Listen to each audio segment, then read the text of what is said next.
In this video, we're going to be showing you the install of a ceramic coating on a tire. Thank you for watching Wax On Wax Off Pro Detailing and Ceramic Coatings. As we begin here, the prep has already been done for the tire. So the prep involved in cleaning a tire is using an all-purpose cleaner, undiluted, letting it dwell on the tire for about 10 to 15 seconds, scrubbing with a nylon brush, a stiff nylon short-handled brush, and agitate and removing all the brown. Now, these tires were particularly brown, and this is actually my wife's Mazda CX-9, and I was getting tired of brown tires just from the tire protectant that had kind of worn off and absorbed some of the dirt. But the reason I wanted to ceramic coat these tires is because I hate having to blow dry the tire and then put tire protectant on. Now, the tire protectant I use is really good. It's a tire protectant. But every time I clean it, it's annoying to have to constantly put it back on. So this tire coating will last about a year, year and a half, depending on conditions.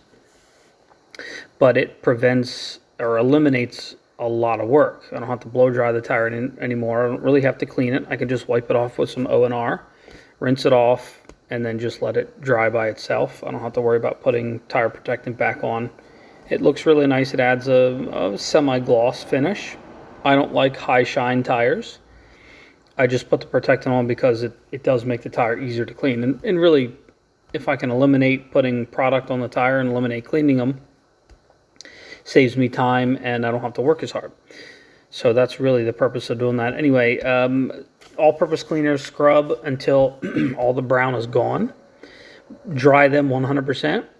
And then the tire sidewall has a lot of ribs and grooves and a lot of annoying little tiny areas where it's really hard to get in. So you put the product on a pearl weave towel and work it back and forth, and you're trying to push this into the tire.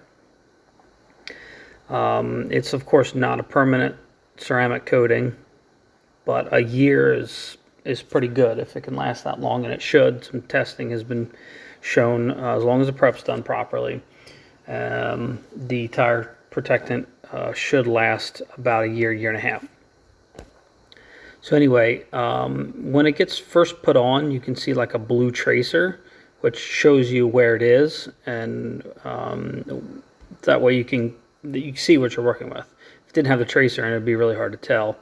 It also tells you if you're using too much, and you don't want to use an excess of this stuff. This is not a load this stuff on, less is more, because sometimes when you use too much, it creates high shine, and then it tends not to last too long.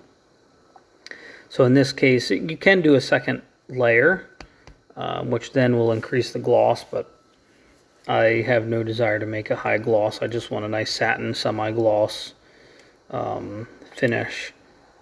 That way my tire's just that much less work that I have to do.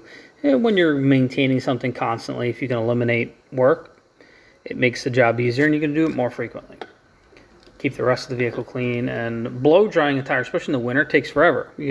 My tire protectant tire has to be dry, otherwise it really won't bond to the tire. It's bonding to the water, which it'll make it come off a little bit. It won't last as long, won't do its job. Blow drying a tire is just a long, tedious process in the winter, even in a heated building. It just takes such a long time. So anyway, we're going to see the end results here of the tire coating. I think it looks pretty good. If you have any questions, comments, or any kind of thoughts or ideas, please comment below, like and subscribe. I will see you on the next video. Thank you for watching.